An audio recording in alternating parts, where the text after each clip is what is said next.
Olá, meu nome é Giovanna Trevelin, sou historiadora e esse aqui é Uma Dose de História, um canal de história no YouTube. Hoje eu vim te contar que o nome de Anita Garibaldi não é Anita. É isso mesmo. Ana Maria de Jesus Ribeiro nasceu no dia 30 de agosto em 1821, ou seja, um ano antes daquela declaração oficial da independência do Brasil, em Laguna, em Santa Catarina. E muito do que a gente sabe a respeito de Anita Garibaldi hoje é a partir da Casa das Sete Mulheres. Mentira, é a partir das memórias do Garibaldi. É interessante porque essas memórias foram construídas assim, né, foram colocadas no papel 10 anos após a morte de Anita. E Garibaldi, ele narra essas histórias a Alexandre Dumas, que é quem escreve, então, Memórias de Garibaldi. E aí ela aparece como uma grande heroína. Ele compara a Anita a uma amazona, esse ser mítico, né, gigantesco, guerreira. E é muito interessante pensar nela assim, porque toda uma historiografia foi construída a partir dessa imagem de Anita, né, que o Garibaldi coloca. É bom a gente pontuar algumas coisas sobre essa fonte histórica. Primeiro, que a gente está falando aí das memórias desse homem, né, de sua época, que narra a sua vida e o seu relacionamento, né, e a sua esposa como um ideal, assim, um grande ideal, uma grande afeição, um grande sentimento. Então, se a gente for parar para analisar as memórias do Garibaldi, a gente vai encontrar um texto extremamente intenso, né, e muito pessoal, né, por mais que não foi ele quem escreveu, mas o escritor conseguiu passar essa ideia pra gente. O próprio encontro de Anita Garibaldi foi algo extremamente idealizado, que você pensa assim, meu Deus, não é possível que isso seja real, né? Só acontece em filme. Mas daí você vai lá nas memórias dele, tá exatamente assim. Ele tinha acabado de tomar Laguna, né? Essa região de Santa Catarina das mãos dos imperiais, a partir da Revolução Farroupilha, né? Ele era um farroupilha que estava ali lutando pela emancipação, principalmente econômica, do território aqui no sul, tanto de Santa Catarina quanto do Rio Grande do Sul. E aí ele toma a região de Laguna, ele e suas roupilhas, né? E fica ali na costa, planejando uma defesa pro território.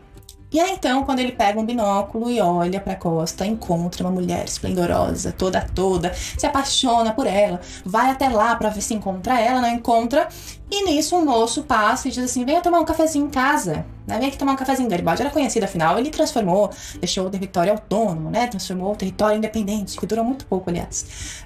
Ele foi tomar um cafezinho na casa desse moço, eis que ele encontra a mulher de seus sonhos, vista pelo binóculo.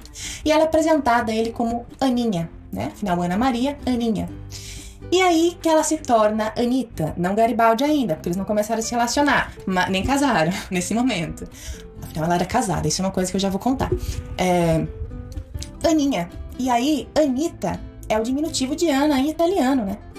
Então, aí ela se torna Anita. Ele começa a chamar ela de Anita. E aí, parece que houve, assim, uma atração por parte dos dois. Afinal, Aninha era muito afeita também aos ideais revolucionários da época, porque ela tinha muita essa referência na casa dela, principalmente por parte de seu tio, né? Seu tio era muito contra os mandos e desmandos imperiais, tanto que teve sua casa tomada, foi morar um tempo com a família de Anita, então ela escutava sempre, assim, essas revoltas, e ela vivia naquele contexto, né? Então ela já tomava parte daquilo pra ela, ela era realmente revoltada com tudo aquilo que estava acontecendo, então isso foi um ponto também de atração entre os dois. No final, quando eles foram se despedir, Garibaldi olhou pra Aninha e disse que ela seria dele, né? Que ela deveria ser dele, mas ele disse isso em italiano. Imagina um homem que você nunca viu na sua vida. Chega pra você do nada, fica te olhando de uma forma obsessiva. E no final ele pega a sua mão e diz, não sei se ele pegou a mão, não me lembro, mas olhou pra ela e disse, você deverá ser minha, em uma outra língua. Acho que ela nem entendeu, né? Mas abusado esse homem, achei abusado demais. E ele, por isso que eu falei assim, parece que nem é verdade, mas ele coloca isso lá nas suas memórias. Enfim, depois disso eles se aproximaram muito. Falei que a Anita era casada, né? Mas seu marido ninguém sabia dele. Ela casou de uma forma forçada no aniversário de 14 anos. Acredita nisso? Com 14 anos. Vamos pontuar aqui que era muito comum isso acontecer com os meninos do período, né?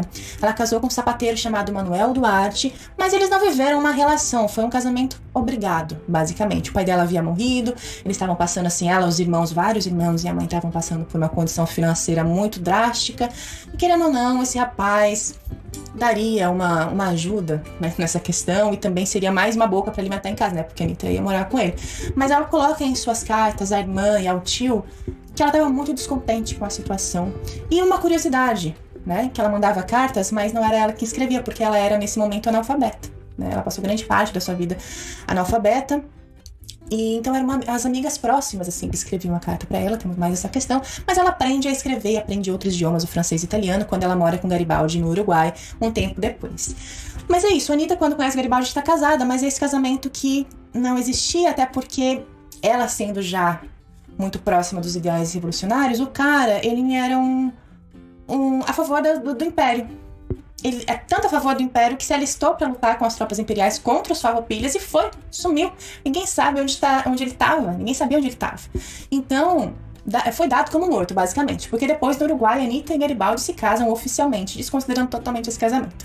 Mas, enfim, vamos para outros aspectos muito relevantes, de quando a Anitta, então, passa a lutar ao lado do Garibaldi, né? Ela é arrebatada por esse amor, mas vamos pontuar aqui que não foi só o amor que levou ela a lutar, porque a gente viu aqui que, até pela base familiar revolucionária que ela tinha a partir desse tio, ela já tinha esses ideais, ela já era muito próxima dessas ideias que os farroupilhas tinham no período, então isso motivou muito ela também. Bom, Giuseppe Garibaldi precisa voltar para sua embarcação para construir uma defesa para a República Juliana, e nisso ele vai se despedir da Anitta. Anitta diz, não, eu vou com você. Garibaldi diz, não vai não. Ela diz, ele coloca essa frase solta ali no diário dele, né, nas memórias dele, que ela diz assim, se eu não for, quando você voltar, você não vai me encontrar, porque eu vou de alguma forma lutar, eu vou sair daqui, eu vou de alguma forma lutar pela região da República Juliana, pelos ideais farroupilhas, enfim. E aí ela acaba indo com ele, e eles embarcam nessa aventura romântica e, enfim, vários ideais que a gente pode colocar aqui. Uma segunda parte que eu queria entrar aqui é que, como eu disse inicialmente, nessas memórias do Garibaldi, que é base até da nossa historiografia sobre a Anitta, sobre a Revolução Farroupilha, sobre o próprio Garibaldi, ela é sempre retratada muito como uma heroína, e isso é verdade. A gente não sabe a intensidade disso, mas é verdade, porque ela realmente lutou, ela foi lá, enfim. Ela enfrentou muitas batalhas de uma forma muito corajosa. E o que se constrói da memória de Anitta hoje é muito a partir desse lugar. E eu vou contar aqui uma das situações que pontua uma discussão que eu quero trazer. Após o embate de Curitibanos, que foi um embate que ela foi feita refém, que ela conseguiu fugir, encontrou o Garibaldi de novo, eles são acolhidos numa propriedade familiar, na região que hoje é Mostardas, no Rio Grande do Sul, e nesse lugar, ela então dá à luz ao seu filho, seu primeiro filho, Menotti. Ela ficou grávida 5 vezes, mas ela teve 3 filhos. A Rosita, que ela teve no Uruguai, infelizmente faleceu, e o 5º filho morre com ela, né? Na Itália. Mas ela tem esse primeiro filho em Mostardas, nesse contexto em que ela estava rumando com os farroupilhas para o Rio Grande do Sul por terra, depois de muitos embates no mar, né, com as tropas imperiais, perderam a República Juliana, os imperiais tomaram a República Juliana, e ela começou então a rumar para o sul com os farroupilhas, ficou grávida, né, e essa família dessa propriedade em Mostardas acolheu Garibaldi e Anitta, e é lá que ela dá à luz ao seu primeiro filho, Menotti. Em um momento, o Garibaldi vai para outra região buscar alguns mantimentos para eles, e aí os imperiais, a tropa imperial, descobre que eles estão ali naquela propriedade e acaba invadindo na calada da noite. E é quando Anitta pega seu filho de 12 dias em um braço, uma arma na outra mão, sobe num cavalo e foge. E por que eu relato especificamente esse momento dentre tantas batalhas que Anitta se colocou à frente?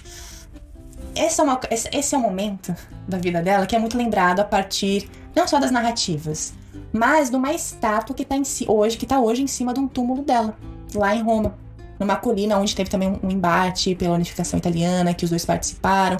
Enfim, eu vou deixar aqui uma foto desse monumento em que a Anitta tá com o Menotti no braço, uma arma no outro, em cima de um cavalo empinado.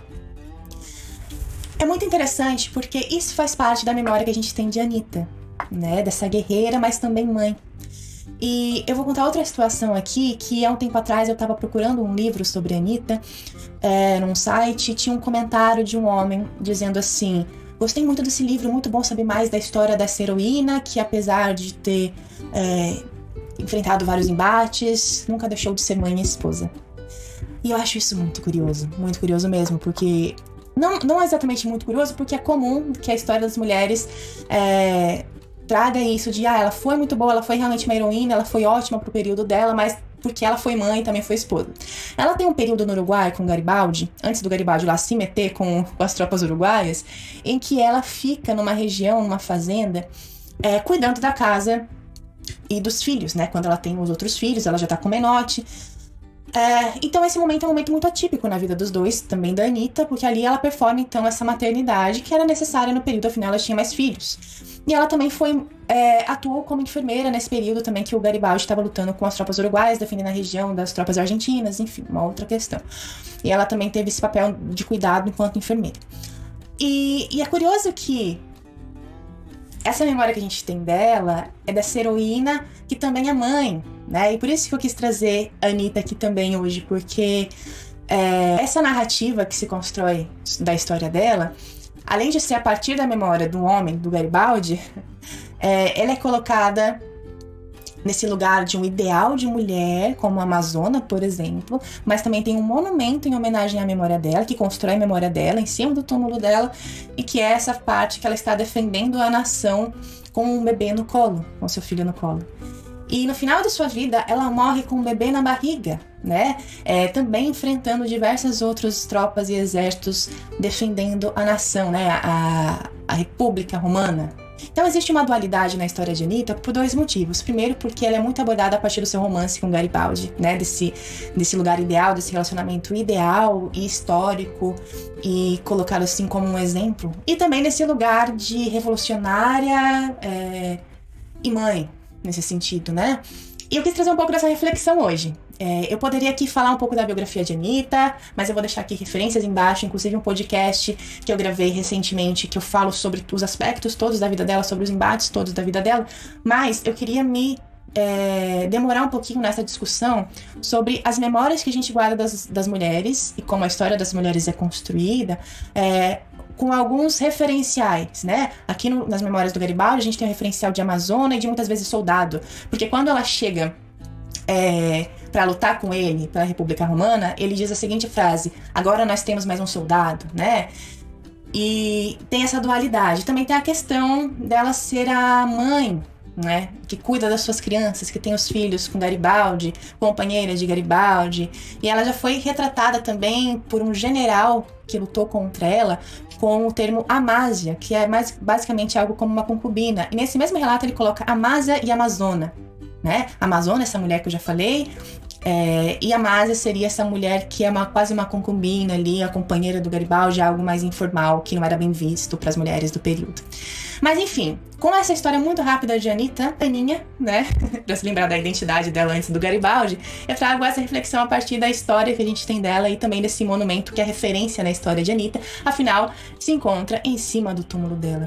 Só uma curiosidade que vocês podem se aprofundar mais nas referências aqui embaixo, ela foi sepultada 7 vezes. Quero deixar aqui também que esses 7 sepultamentos de Anitta tem muito a ver com a apropriação não só da história dela, mas do corpo dela, a uma narrativa nacional, a construção de uma identidade nacional, de uma história nacional, né? Tanto que a Anitta foi muito retomada, a história dela no início da nossa república, do período republicano, né? Então, vamos pensar também nessa dualidade de Anitta, não só nos papéis sociais enquanto mulher, ocupando um espaço que não era destinado a uma mulher no período, mas também em como a história dela é apropriada para se construir a história da nação, e não só do Brasil, isso que é mais interessante, da Itália também, por exemplo.